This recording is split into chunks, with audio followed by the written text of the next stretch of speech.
That morning, inside the house I had built with my own hands over 40 years, my daughter flipped her mother's photograph face down onto a chair, as if clearing away an obstruction. My son-in-law stood in the middle of the living room, coldly saying that I was only taking up space meant for money, that this house, like me, was being wasted.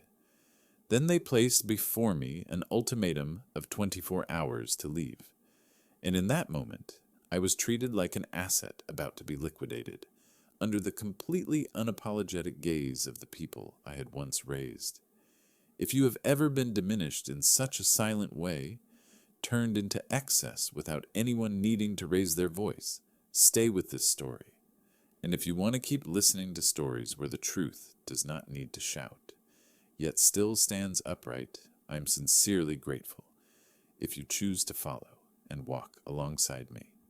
Morning in Seabrook Cove moved slowly. Seabrook Cove on the coast of Northern California, as if the sea were holding back the wind to keep me there a little longer. The October sunlight slanted through the arched windows, falling across the cedar floorboards I had planed smooth by hand, one plank at a time, 40 years earlier, when Elaine stood behind me, her hair tied with a thin rope, smiling and telling me not to rush, because every house needs time to learn how to breathe. The familiar smell of sea salt should have softened my heart. Yet that day, something in the air was off, like a low note placed in the wrong key. The feeling of someone standing in his own home, yet already being treated like a lodger. I stood by the fireplace, holding the only photo frame still left on the mantel. Elaine in the summer of 1985. The thin white dress, the wind lifting her hair, and eyes so bright they blurred the entire shoreline behind her. It had been 3 years since the day she left, and the emptiness was still as sharp as newly broken glass. I ran my calloused finger across the surface of the glass, searching for a familiar warmth, and just then, the front door flew open. The sound of wood slamming against the wall cracked through the room, a brutal noise, more like someone barging into a storage shed than stepping into their father's home. I flinched, the frame tilted in my hand. Vanessa walked in as if the house had long been waiting for her. No greeting, no look of concern. Her eyes swept past me as quickly as over an old object already destined to be discarded. Lucas followed, an expensive coat, perfectly pressed. A phone pressed tight to his ear. The familiar voice, the smooth confidence of people accustomed to making decisions without asking permission. He spoke loudly enough for me to hear, about ocean-facing space, about a focal point for events, about visual value, as if I were not standing there, as if the man who had lived here his entire life were nothing more than background noise. Then he walked straight toward the floor-to-ceiling, glass doors, as if I were only a chair placed in the wrong spot. Vanessa stepped closer, cold eyes, a hand heavy with a glittering ring. She scanned the room with the gaze of someone taking inventory, not of a daughter returning home. The look usually reserved for real estate about to change hands. "Dust," she said, her finger gliding across the dining table. "Dad can't keep up anymore." Her voice held no reproach, only the cold conclusion of someone who had already decided the person in front of her no longer qualified. The sentence drifted out as lightly as a reminder, yet landed as heavily as a verdict already written. I had just opened my mouth when that hand seized the photo frame I was holding. My fingers were still closing when I heard the dry scrape against the glass as the picture was pulled free. A decisive act, like ripping away the last thing that still belonged to me. Vanessa placed it face down on the armchair. "We need the space," she said. Very neat, very casual, as if her mother's memory were nothing more than an obstacle to be moved for convenience. And in that moment, what heated up in my chest did not explode, but withdrew inward, a covered ember. I breathed in, kept my voice even, and asked why they had not said anything beforehand. She replied that there was no time, the way people answer when they believe the listener is no longer worthy of an explanation. Lucas hung up his phone and turned to smile at his wife with the smile reserved for a plan that had just clicked into place. Then he told me, in a falsely reassuring tone, that the cleaning and design team would arrive early in the week. I stood still, hearing the words design and cleaning hang in the room like foreign objects, as if my life were simply a mess requiring others to come deal with it. I asked what they were talking about. Vanessa sighed, the way one explains things to a child, said they were here to take over. She used the word plainly. Take over. No hedging, no disguise, as if ownership were already naturally hers.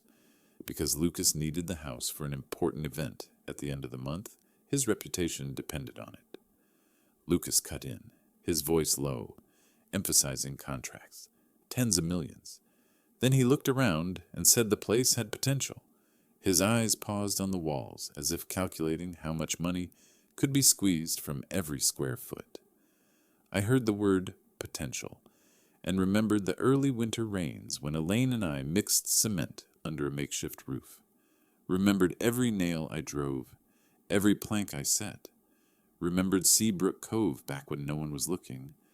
Remembered the feeling of being still with the sea when we were both young.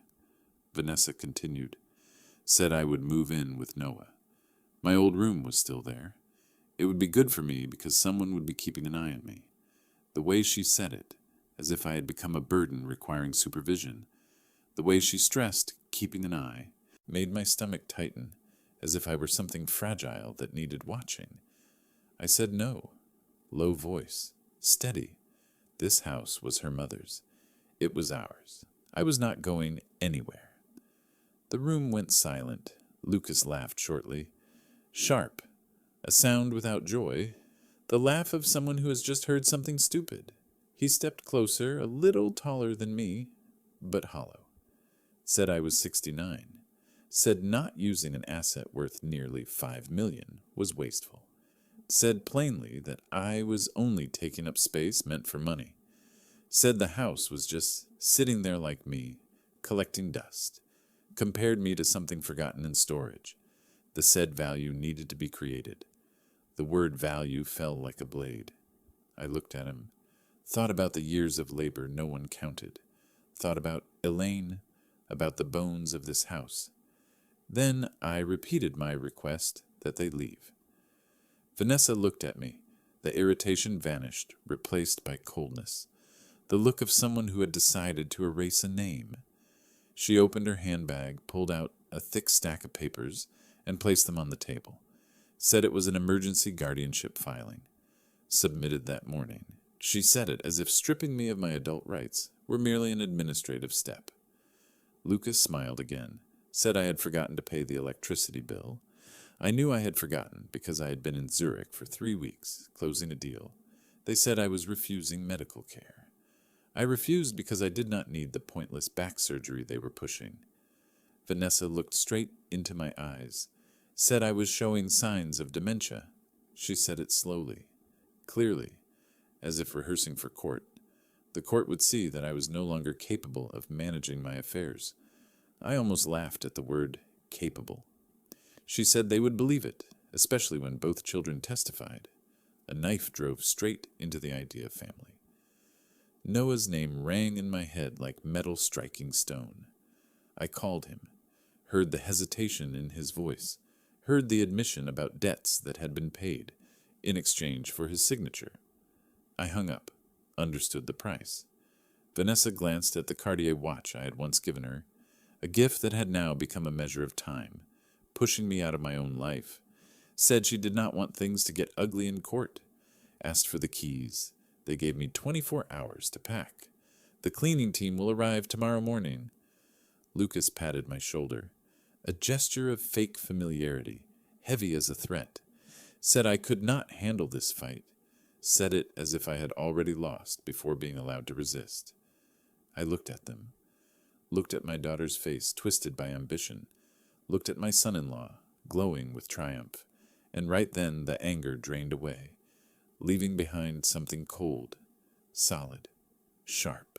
I smiled, not wide, just a slight lift at the corner of my mouth, a smile that did not reach the eyes, the smile of someone who has stopped asking to be understood. It made Lucas's hand withdraw, made Vanessa step back half a pace. They did not know what to do with it. It was not in their script. I said, "All right, I'll go." They froze, then relaxed, the relief of people who believe an obstacle has been cleared. I asked for one thing, picked up Elaine's photo frame, slid it carefully into my flannel pocket, said I would leave in the morning, then walked out, leaving them standing in the living room, already measuring for new furniture. Vanessa's high laughter rang out as the door closed, the laughter of someone who believed she had just defeated an old man. I started the old pickup truck, the thing they had always treated as proof of my poor father image. They saw the flannel shirt, the age, a man they believed could be pushed aside. They did not see what lay beyond their line of sight. And as I drove away, Lucas's sentence still hung in the air behind me. The sentence that turned everything into numbers, into calculations, into the complete negation of a human life. This isn't a home. It's an underutilized asset. I left Seabrook Cove before the sun had fully risen.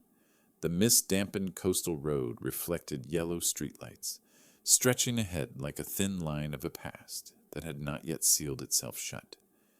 In my head, there was no longer the sound of waves, only the rustle of paper as Vanessa placed the stack of documents on the table. I knew exactly what it was the moment I saw the cover stamped with the bold word emergency, a term that sounds humane, but in truth is a familiar legal accelerant for families who want to move faster than the truth. I pulled over at a small turnout above the cliffs, sat still for a few minutes, opened the file, and reread every line. Each sentence had been carefully polished, like a rehearsal script. There were no harsh accusations, no anger, only soft phrases sharpened like surgical blades. Personal safety, risk of self-harm, gradual cognitive decline, and inability to manage daily living. Vanessa had not written me as insane. She had written me as a father in need of protection, an aging man at risk of making decisions no longer appropriate. A subject society should intervene in before something bad happens. That is the most dangerous kind of language, because it does not require hard proof. It only needs to plant enough doubt for the reader to begin seeing me through a different lens. I turned to the last page and noticed the most important detail. The space for the judge's signature was completely blank.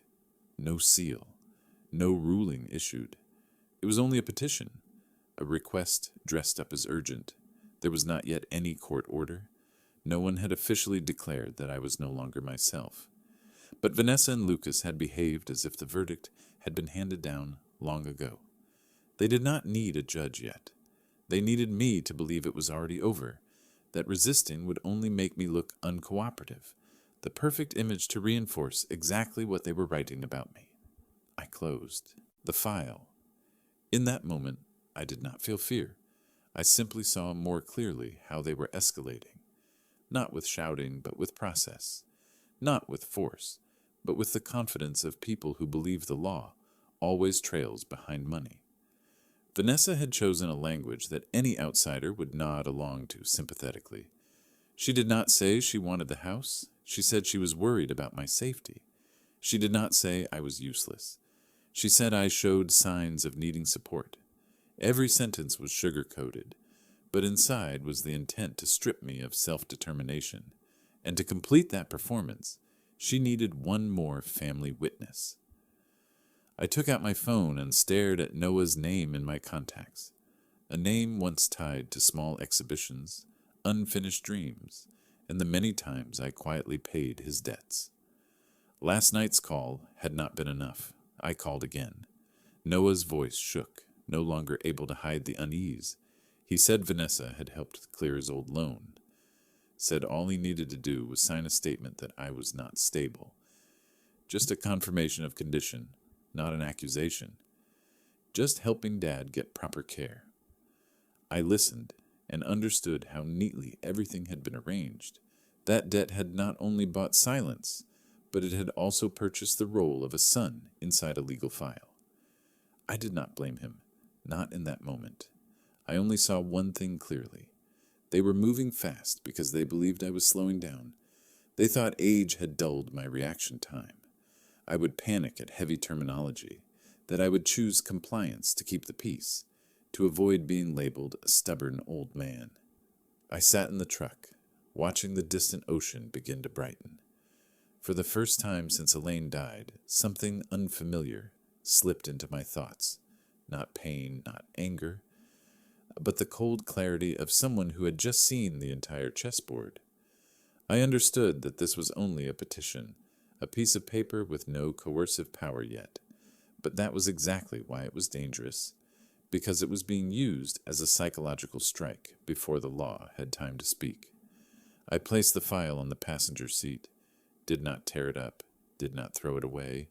I kept it intact, the way one keeps a knife that has been drawn from its sheath, as a reminder that a threat exists. And in that moment, thinking of how they believed I had been cornered, a very slight smile appeared at the corner of my mouth.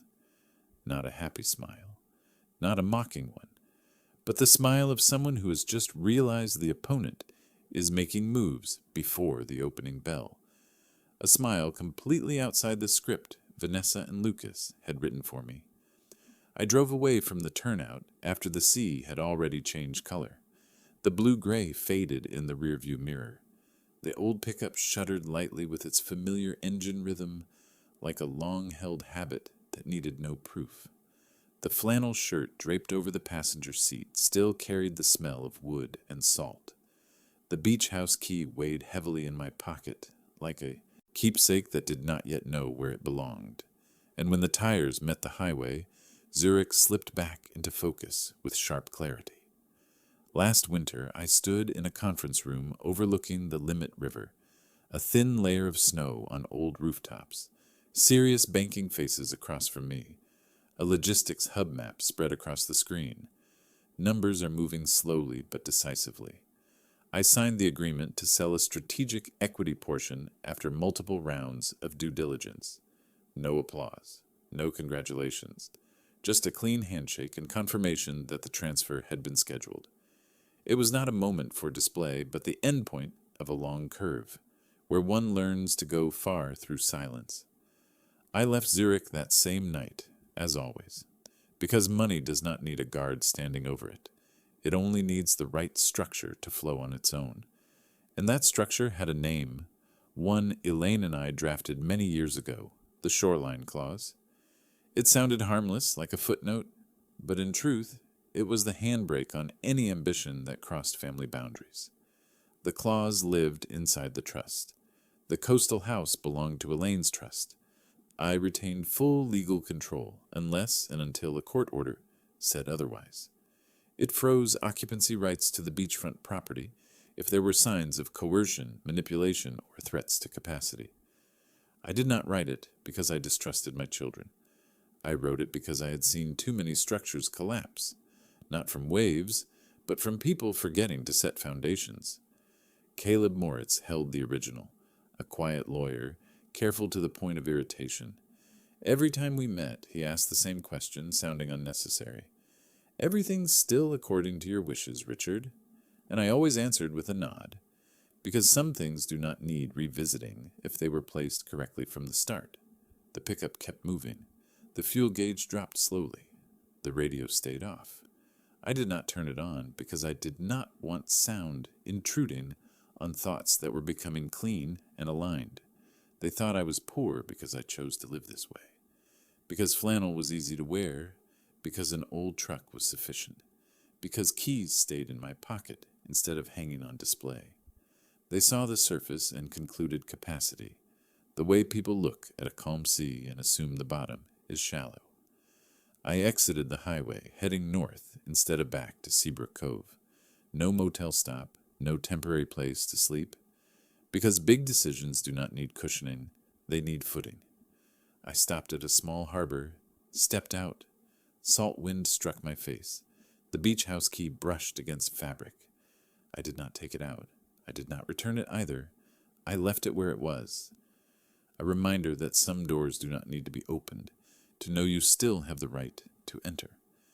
And as I turned away, I knew they were counting down with the confidence of people who believed the story was over, while I had just begun writing the part they had never read. The departure lounge at SFO at midday has a cold, even light, enough to make everything look the same, despite being entirely different in nature. I sat in a far corner by the glass, where I could see the runway and airplanes lined up like propositions waiting to be called. The flannel shirt was folded neatly beside my seat. The pickup had been handed over to valet parking. The constant motion helped my mind detach from Seabrook Cove, just enough that my thoughts were no longer pulled back by the smell of salt. I opened my phone. I did not scroll through contacts. I dialed a sequence I already knew by heart. The call was answered after the second ring. Caleb Moritz never let it ring longer. I said exactly 2 words. Coda Lane. No greeting needed. On the other end, there was a brief pause, just long enough for the listener to switch modes. Caleb said he understood. His voice dropped, asked if I was ready. I looked out at the runway, a Boeing taxiing slowly through a strip of sunlight, and said yes. The call shifted into work mode. No emotion, no questions. Everything returned to its proper legal place. I instructed him to activate the Coastal Asset Protection Clause. Caleb restated the conditions to avoid any misunderstanding. A standing cash offer had been confirmed from a qualified buyer. The title had been pre-cleared through 2 independent reviews. Escrow was ready to open the same day. No liens. No appraisal delay because the price sat squarely within the market range. I confirmed each point, because this was not the moment to miss a beat. The buyer was all cash, and escrow had been prepared in advance. The plan only held value if executed before the hearing, before any judge had time to raise questions about occupancy rights. Selling now was not evasion, but the execution of lawful ownership, while it remained intact. I asked about risk. Caleb replied evenly that the greatest risk was hesitation, because if this slipped to tomorrow, Vanessa's emergency petition could be padded with new language, enough to slow everything down. Delay was what they needed. I did not. I remembered the way Vanessa placed the file on the table, the way Lucas spoke about potential, as if the house were unclaimed, and I understood that my hesitation would be interpreted as incapacity. I told him to proceed immediately. Caleb confirmed escrow had been notified. The buyer's representative would arrive within a few hours. Signatures could be executed remotely. Documents would be notarized electronically to the full standard. Everything would be valid. No need to return to Seabrook Cove. No need for confrontation. That was the most important part, because dialogue now would only increase the chance of being pulled into their narrative. I ended the call, set the phone down, and for the first time in days, I noticed my breathing. It was not shallow, not heavy, just steady and deep. Like when I stood on scaffolding years ago before pouring concrete, knowing everything had been properly braced. A flight attendant brought coffee. I nodded thanks. Took a small sip. The bitterness was sharp. It kept me alert. On the screen in front of me, an email from Caleb appeared with a concise subject line: Shoreline Asset Execution. I opened it, scanned it. No need to study it, because every clause was something I had chosen long ago. Elaine once sat with me in the old kitchen and said the beach house would be the place most easily confused between love and entitlement. She told me to put a lock on it, one that only needed to be used when things went too far. We called it Coda Lane, a way of keeping the clause human rather than just dry legal text. I glanced at my watch. The minute hand moved slowly. I calculated. 12 hours from now, the buyer would be standing in the house Vanessa believed she controlled. 12 hours from now, every plan built on the assumption that I would wait for court would lose its foundation. I felt no excitement, no satisfaction, only the cold certainty of someone who has just latched the door correctly before a strong wind. I stood up, put on my jacket, left the lounge as the boarding announcement echoed behind me. I did not look back, because some decisions only need to be made, not witnessed. And as I merged into the flow of people, I knew the clock had begun counting down. Morning in Seabrook Cove came earlier than usual. Sunlight spilled through the roadside pines and stopped in front of the beach house like a stage already set. I stood across the street in a plain jacket, hands in my pockets, watching the familiar rhythm of the neighborhood replaced by unfamiliar motion. A white cleaning crew truck pulled up to the curb, the back doors opened. Equipment was unloaded in tidy sequence. Then the staging team arrived carrying new rugs, lightwood chairs, a few potted plants, temporarily set on the porch. Neighbors began to appear at the edges of the sidewalk, curious looks mixed with restraint. A few stopped outright, leaning on fences, phones lowered as if waiting for something to happen. No one asked questions. They simply watched, as if sensing that today held something outside the bounds of ordinary routine.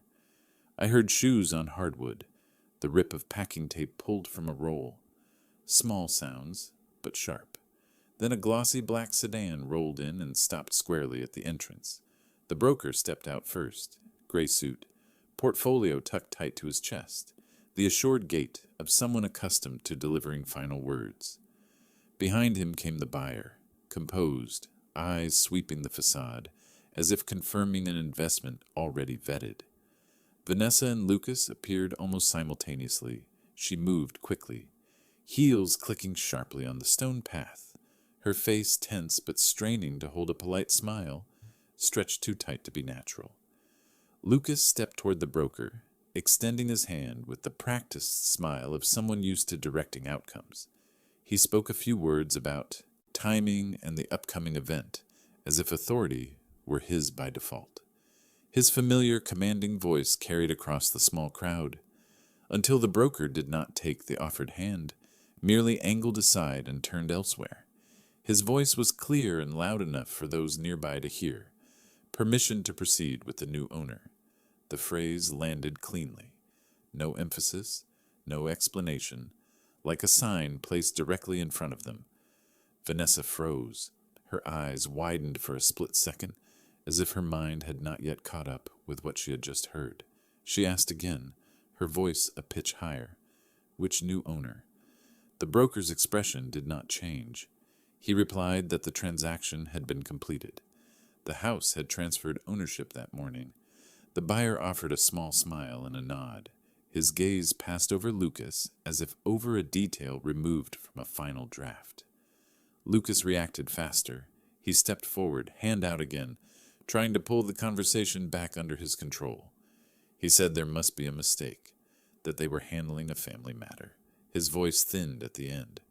The broker shook his head, said everything had been properly recorded, then turned and instructed the cleaning crew to continue as scheduled.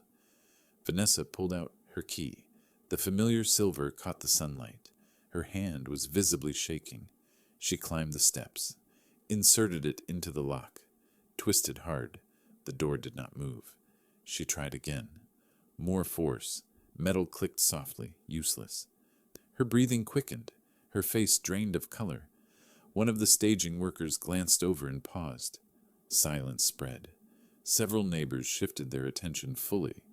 Lucas stepped in, took the key, tried once more. Same result. He turned on the broker, his voice sharp, demanding to know what was happening. The broker did not answer immediately. He opened his folder, said calmly that possession rights had been recorded the night before. Escrow had closed, and the lock change had been completed at dawn per the lawful request of the new owner, a sentence sufficient to stop all argument. Lucas's jaw tightened. The muscles stood out hard. The broker stepped forward. From his jacket pocket he produced a different set of keys. New, bright. Inserted one and opened the door with a smooth motion. The door swung open easily. No resistance, no hesitation. The hinge sound rang out clearly enough to make Vanessa step back half a pace, as if she no longer recognized the old key. The buyer crossed the threshold first, looked around, nodded with approval, commented casually on the morning light and the wind direction, the calm voice of someone now in control. The cleaning crew resumed work. Neighbors murmured. Curiosity shifted into shock. Vanessa stood in the walkway, the useless key still in her hand. Her lips moved as if to speak, but no sound came. The broker turned back, said very calmly that from this moment forward, she no longer had access. He used the precise term, former owner. No softening, no avoidance. Each word fell like it was being read from a record. Lucas stood beside her. His expression shifted rapidly. He tried to hold his posture, but could not hide the disorientation.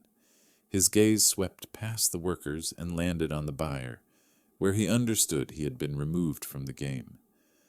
Vanessa remained still, as if sound itself had left the space around her.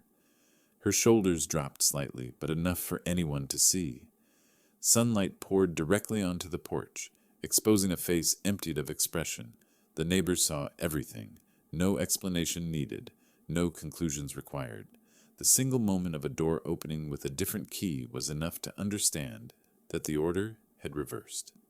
The buyer did not hurry deeper into the house, but stopped right on the porch, standing exactly where Lucas had just been, as if someone had simply changed the name on a seat of power.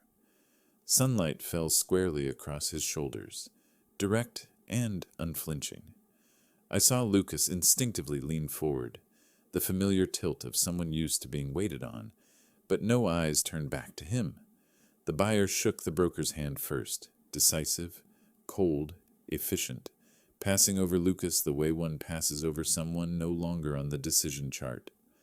Only then did he look at him, not with polite acknowledgement, but with the look of a man who had once seen Lucas at the head of a major boardroom table a year earlier, when a deal worth tens of millions collapsed in the final closing session. Back then, Lucas had still been leading. The slides were still up, his voice still steady. But after a brief call from the other side, he was the first to close his laptop, stand, and leave the table, abandoning his team in thick, awkward silence. And the man now standing on the porch was the one who had signed the final shutdown of that deal. That look needed no words. It made clear that history had just repeated itself, only this time not behind closed doors, but in front of employees and neighbors. A few people from Lucas's team nearby began to change expression, not because anyone said anything aloud, but because they had witnessed power withdraw in silence before and recognized the signs returning.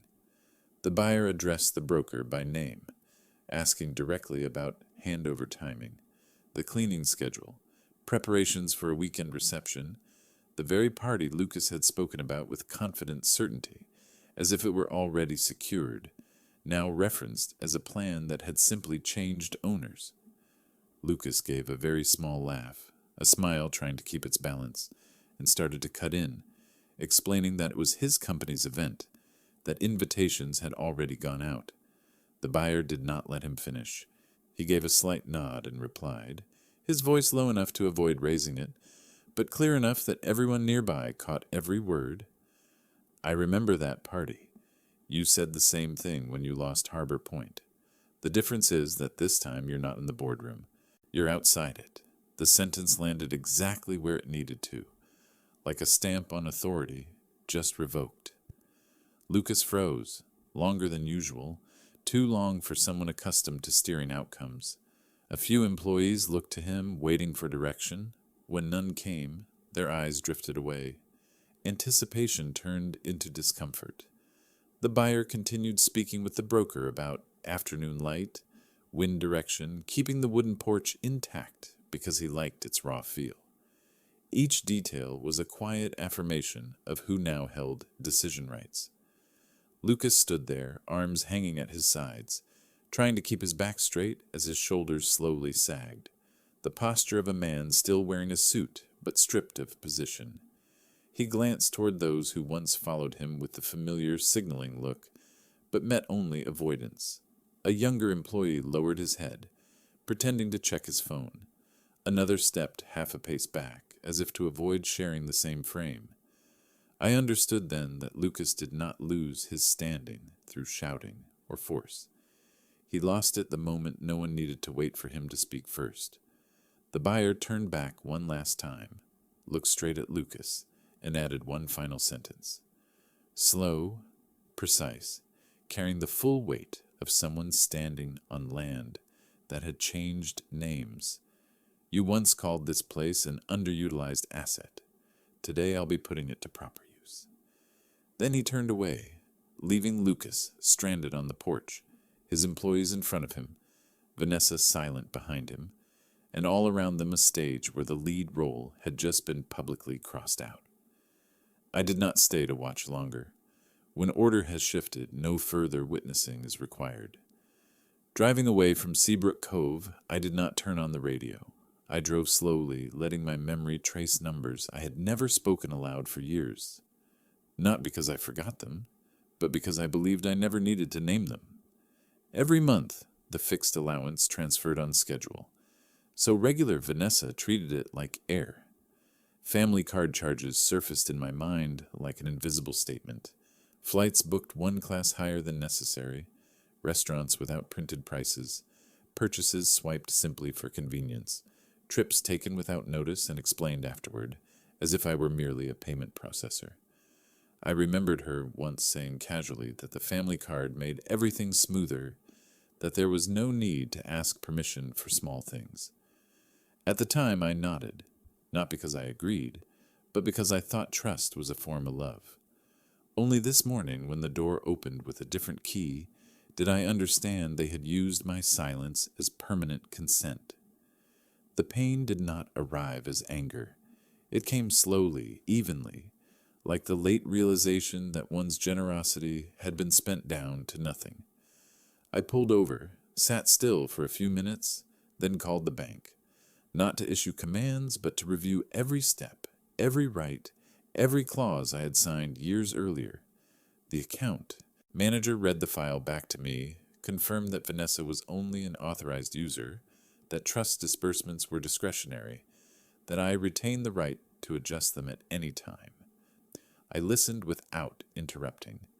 When everything was clear, I said the only things that needed saying: revoke auxiliary card access, suspend the monthly allowance, effective next cycle. The call ended cleanly, no debate. The next morning, the system simply did the rest. The gas station sat right off the highway. The overhead fluorescent lights flattened everything into a cold, colorless plain. I watched Vanessa pull into the pump lane on pure habit, without thinking. The front of the car stopped in the exact spot. The door opened. The smell of gasoline mixed with the evening sea wind dried my throat, even though I was standing at a distance. She pulled a card from her wallet, the heavy metal card that had once opened every spending door in the family, slid it into the reader. The screen lit up, then paused. A brief gap, the kind people usually ignore. Then the message appeared. Transaction declined. No long error beep, no flashing red warning, just a clean notice, as if the answer had already been waiting. Vanessa pulled the card out, checked the pump number, tried again with more pressure in her hand, as if force could bend the outcome. The screen repeated the exact same message. I saw her stand still. No sharp breath, no curse, one hand on her hip, her eyes fixed on the unchanged display. A man at the next pump glanced over, then looked away. The clerk inside watched through the glass, but did not come out. The silence in that moment felt thicker than any sound I had ever heard. Vanessa opened her wallet, took out another card, the secondary card linked to the family account, whose origin I knew precisely. Her movements were slower now. This time she waited a beat longer before looking at the screen. Same result, same message, no explanation, no negotiation. I noticed her shoulders stiffen just slightly, like a reflex being held down. She closed her wallet, straightened up, back rigid, chin level. I understood she was preserving the last image of herself in a public place. My mind flicked through past payments, dinners without glancing at prices, trips taken without asking, numbers that once flowed like water, now frozen like a lake in winter. Vanessa walked into the store. The lights inside were brighter. the smell of burnt coffee and stale pastries. I watched through the glass as she set a bottle of water on the counter, handed over the card. The clerk swiped once, looked at the screen, gave a small shake of his head, and handed it back. His voice was polite to the point of indifference. "Sorry, the card isn't working." Vanessa nodded. "Didn't ask why. Didn't request a manager." She left the bottle behind, walked back outside, stood next to the car. The wind lifted her hair, but did nothing to ease the cold spreading from my chest down into my arms. As I watched, she pulled out her phone, opened the banking app. The screen loaded more slowly than usual. A spinning circle lingered longer than a breath. Then the numbers appeared. I knew exactly what she was seeing. The balance no longer matched memory. The credit limit dimmed. A short note sat beneath it. "Usage privileges have been adjusted." No exclamation point, no capital letters, no red highlight, just a complete sentence. Vanessa read it, locked the screen, put the phone away, stood there looking at the gas station as if it were a new marker in her life, the place where everything quietly changed direction without warning. I remembered how she used to call it spending money, a regular allowance that never required thinking about its source, an unspoken agreement built on familiarity. Now it was clear. The card in her hand had always been a secondary card, spending power dependent on permission that had just been revoked.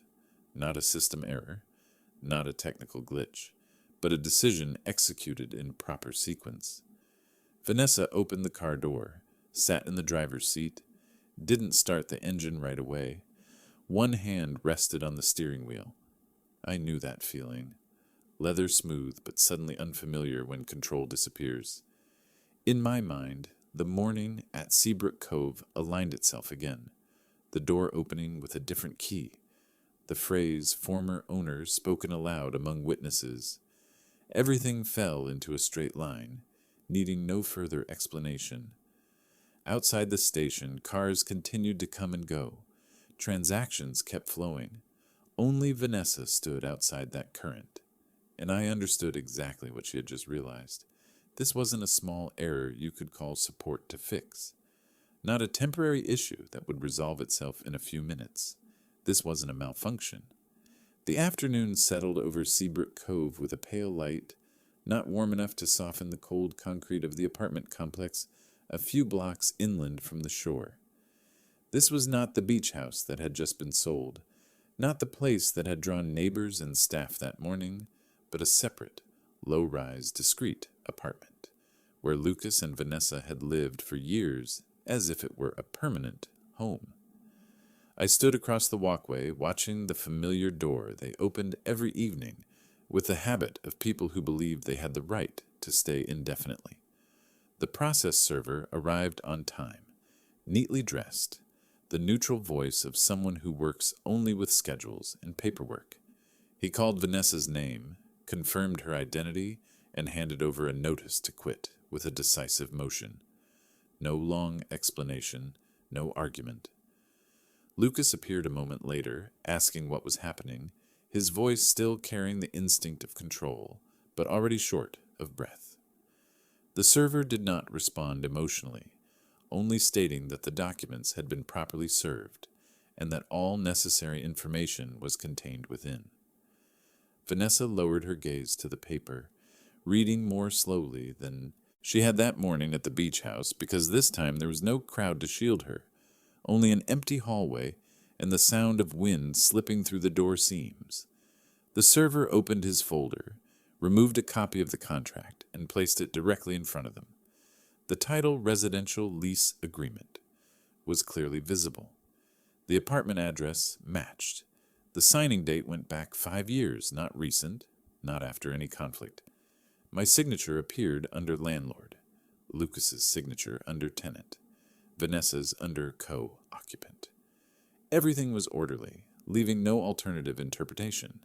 Lucas said it was only a management form that they had paid regularly every month. The server did not argue, only pointed to the line marked monthly rent. The amount of $100 was printed clearly. Below it, the payment ledger showed the same entry each month. Rent, not a fee, not a placeholder. Vanessa shook her head, saying they had always believed it was symbolic, a way to keep things tidy. The server closed the folder, reminded them of the move-out deadline, stated that the keys must be returned, and the apartment left in original condition, then said goodbye and left. The hallway returned to its original quiet. Lucas stood still, no longer arguing, no longer asking questions, because by then the situation was unmistakable. They were not losing a second home. They were being reminded that the place they stood in had never been theirs. I remembered the signing day, the bright room, the brief explanation that this was the simplest way to avoid legal complications. They had signed quickly, believing it was only a formality, trusting that ownership was obvious and did not require careful reading. Vanessa looked down at the paper in her hand, then slid down to sit on the cold stone floor, her back against the wall, as if for the first time realizing that the stability she had felt for years rested on assumption, not on right, and this apartment, like so many other things in their lives, existed only as long as someone else allowed it. After the apartment door closed with the notice to quit, I did not need to make any further forceful moves. What followed ran on its own, slow but precise, like a system programmed long in advance. Lucas felt the reversal most clearly. The consulting termination email arrived mid-morning, with no dramatic subject line, no threats, only a clean reference to the termination clause he himself had skimmed and smirked at when signing. The clause allowing immediate termination if the benefit context changed, or if the consultant no longer occupied an independent position. No one mentioned family, no one referenced the beach house, only a confirmation that the consulting fee would cease as of the next cycle. Lucas reread it for a long time, because he understood better than anyone that this was not an emotional decision, but a door that had always existed, simply waiting for the right moment to close. Vanessa reacted differently. She had never known anything about the structure of Elaine's trust. To her, the steady monthly transfers were a given, like lights turning on with a switch, without needing to ask where the power came from. Only when the flow stopped was she, for the first time in her life, forced to call a name she had never thought necessary to understand. She contacted the administrator of Elaine's trust directly, her voice firm and familiar, as if inquiring about a guaranteed entitlement. The voice on the other end calmly restated the legal structure. The trust was not an inheritance, carried no fixed beneficiary share, and functioned only as a discretionary allowance for defined purposes, with all distributions subject entirely to the trustee's decision. Vanessa was silent for a few seconds, then asked where her assets were exactly. The answer did not change. There were no trust assets titled in her name. The call was still on speaker, and Noah, who had been in the room the entire time, finally could not stay silent. He stepped forward and asked in a short, urgent voice, as if only one last confirmation mattered. The account manager did not alter his tone, simply moved to another section of the file and informed them that the bank had activated a call loan on the old debt, the stated reason clearly listed in the notice. Collateral conditions had changed, and the projected repayment source was no longer valid. Noah turned to Lucas first, asking whether Lucas had reassured him in the past with income streams that no longer existed. Lucas responded reflexively by denying responsibility, saying Noah took the loan himself and bore his own risk. Vanessa cut in, recalling plans discussed over dinner, assurances once given as certainties. Each sentence began to take the shape of blame. No one mentioned documents anymore, because the documents had already finished their work. I listened without speaking. What was unfolding was no longer a confrontation with me, but an internal collapse as they realized they had never been standing on true ownership. Once there was no asset in their name to jointly defend, the alliance built on shared assumptions immediately lost its reason to exist. The call ended not with agreement, but with abrupt disconnection. Each person left holding a private fear. Lucas sat motionless before a dark screen. Vanessa stood up, then sat back down, as if unable to find footing. Noah turned away without another word. I understood the moment precisely. They did not lose wealth because it had never belonged to them. What they lost was the belief that they were entitled to rely on assets not bearing their names. And once that belief collapsed, all they had left was each other, without any reason remaining to stand on the same side. The Seattle morning was gray with low clouds, the kind of light that makes no promises but is always honest. I arrived at the law office 10 minutes early, wearing a charcoal suit I had not used in a long time, not to impress anyone, but to remind myself that there are moments when a person needs to stand in their true shape.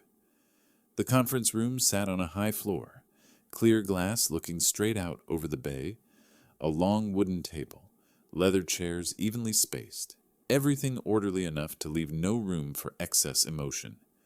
Caleb Moritz was already there, a folder laid neatly in front of him, the gaze of someone accustomed to working more with facts than with people. Lucas entered afterward, slower than usual, his suit still tailored, but his shoulders no longer holding their familiar rigidity. He looked at me and hesitated briefly, as if for the first time realizing I was not the man, lingering by the kitchen, or standing at the edge of a family story. The door closed, the soft click of the lock sounded, and there was no way out except to sit across from one another. Caleb did not begin with warnings. He opened the file, removed the petition for emergency conservatorship, and placed it in the center of the table like a piece of evidence. He pointed to each section, each line, explaining in an even voice that what was stated there was not mere opinion, but sworn statements under law. Several claims regarding cognitive condition, alleged risky behavior, and financial capacity had no accompanying medical documentation, and if examined more closely, they could be interpreted as false statements. Caleb did not use harsh language, only mentioned the risk of perjury the way one mentions bad weather approaching. Lucas shifted slightly in his chair, lips dry, eyes avoiding mine. I said nothing. I let the silence do its work. Caleb continued, moving to another folder, thinner but sharper, outlining potential financial misrepresentation and false declarations, matters that could fall within the interest of regulatory bodies, and that, if necessary, a referral to the SEC would be fully supportable. He stopped at precisely the right moment, emphasizing that this was not an action yet, only a possibility, and that possibility depended on whether what happened next proceeded in the proper direction. Lucas looked up, meeting my eyes for the first time, his expression no longer calculating, but edged with panic. He asked quietly what I wanted. I stood, adjusted my jacket button, my voice so calm I noticed the change in myself. I said I did not want revenge, did not want to see anyone dragged into public view. I only wanted things returned to their proper legal order. What did not belong to them was not to bear their name. What had crossed the line had to stop here. Lucas lowered his head, hands clenched together, no rebuttal left, no contingency plan remaining. His collapse did not arrive through shouting or a slammed table, but through the moment he realized every exit had already been read by someone else. When the meeting ended, I looked out through the glass, the clouds still low while the city below moved on as usual. I understood then that real power does not need to raise its voice. It only needs to appear in the right place at the right time and let the law speak for it. The meeting did not take place in a courtroom, nor was there a judge or a gavel, only a small room overlooking the water, quiet enough that every word had nowhere else to go. Vanessa arrived early, stood and sat again, and finally dropped to her knees when I walked in, the gesture unpracticed, fractured, and rushed, like someone who had tried every door and no longer had a key. She spoke very fast, asking me to reopen the trust, asking for another chance, asking to remain in the story in any role at all. And in that moment, I saw no calculation, only the fear of being cut out of a life she had always taken for granted.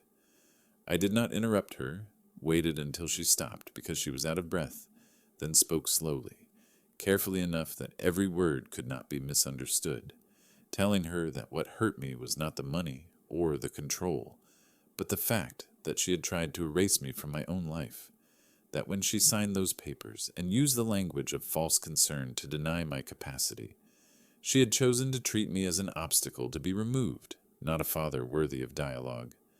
I made it clear that Elaine's trust would be terminated permanently, not paused, not reconsidered, because once trust is used as a weapon, it no longer has the conditions to be rebuilt. Vanessa collapsed onto the floor, not crying aloud, only gasping for air, like someone finally realizing that some decisions have no return path. Noah had been standing at the edge of the room the entire time, listening in silence. And when it was his turn, he was granted a final loan under one condition: repayment through labor, not favor, no forgiveness. Every hour of work logged and accounted for, because I wanted him to understand the value of what had once been spent too easily. Noah nodded, did not argue, his acceptance born more from exhaustion than agreement. But it was all he had left. Lucas was not there, and that absence alone was an answer. When the meeting ended, no one was sentenced, no one absolved, only paths clearly separated. Vanessa left carrying the lesson of a boundary that cannot be crossed. Noah stepped into a long stretch of days, repaying with his own effort, and I remained with the quiet of someone who had said everything that needed to be said. That day's judgment bore no red court seal, but it stood far firmer because it returned each person to their proper moral position in this story. I left the United States on a morning without ceremony. No long goodbyes, no promises to return. The airport functioned as it always does, streams of people moving through security, each carrying their own story, and I stepped into that flow lighter than when I arrived, as if I had finally set my own weight back where it belonged. I did not go back to Seabrook Cove.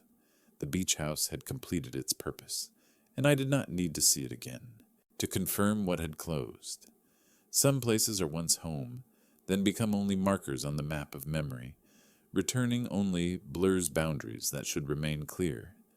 In the inside pocket of my jacket, I carried a small photo of Elaine, the paper edges softened by time. Before boarding, I paused for a moment, opened my wallet, and looked at it one last time. Her face had not changed, her gaze still calm, the same look she had when she taught me how to stand upright when everything tilts. I did not speak it aloud.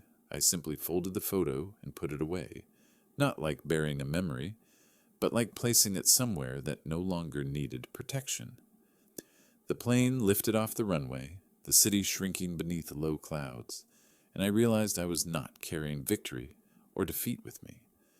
What remained was a boundary set correctly, not to punish anyone, but to prevent the need to forgive what should never be repeated. I thought about Vanessa, Noah, Lucas, each of them now on a different path, not because a court decided it, but because their own choices reflected back at them. I also thought about myself, about the years of confusing generosity with abandonment, trust with neglect. The plane leveled off, the engines sound steady and sure like a new breath. I understood then that kindness does not need to prove itself through unconditional sacrifice. It must be protected by boundaries so it does not become a past that allows erasure. As the aircraft settled into open sky, I reminded myself of the line I learned late, but early enough to still use. Kindness is not weakness. It is a boundary waiting to be crossed. If you have stayed with me all the way here, you likely understand this story was never really about money or winning, but about boundaries, something many people only recognize once they have been pushed too far. Not everyone who stands up to hold a boundary is understood, but anyone who abandons it will eventually lose themselves. If you have ever been in that place, silent for too long before realizing you were being erased from your own life, leave a single dot and let me know where you are listening to this story from. And if you believe stories like this deserve to be told slowly, honestly, and responsibly, I am sincerely grateful if you choose to stay, follow, and walk with me into the next ones.